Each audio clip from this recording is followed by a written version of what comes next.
గ్రామానికని కేరోడుగా ఉండి కమ్మల శ్రీనివాసరావు గారు ఆ ఊరు ఈ ఊరు ఈ ఊరు ఆ ఊరు ఆ పేట ఈ పేట ఈ కులం ఆ మతం అని తారతమ్యం ఏమి లేదు. ఓటేసుకోని ఎంతో మంది ఉండొచ్చండి, జేబులో తీయచ్చే పరిస్థితులు లేవు. విశ్వ హిందూ ధర్మ పరిరక్షణ రామసేన అనే ఒక సంస్థను 2022 స్థాపించారు.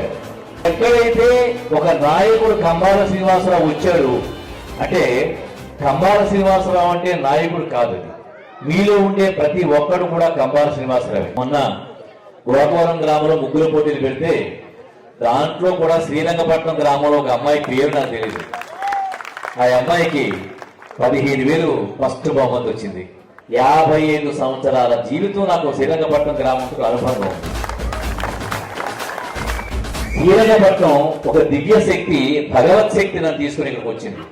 ఈ రోజున ఏ ఆలయం నుంచి ఉన్నా ఎవరు వచ్చినా నేను ఎటువంటి అడ్డు లేకుండా వాడు వస్తే నేను సంతోషం పడుతున్నాను. ఎక్కడైనా డబ్బులు సందాలకు వస్తే మనసులో అనుకుంటారు పైకి ఇస్తారు. వీళ్ళు అడిగి వచ్చారు నా దగ్గరికి, ఇచ్చేస్తే ఎప్పుడు ఇచ్చేద్దామా 1,00,000 రూపాయలు అని చెప్పిన ఆరాధన తప్ప నాకు మనం నమ్ముకున్న వినాయకుడు, విఘ్నేశ్వరుడు, రాముడు, కృష్ణుడు ఎవరైతే కాపాడుతున్నాడో నరేంద్ర మోడీ గారు వారికే నేను అండగా ఉంటాను. ఆయన పాదాలు మొక్కుతాను. భారతీయ జనతా పార్టీలో ఉన్నాను.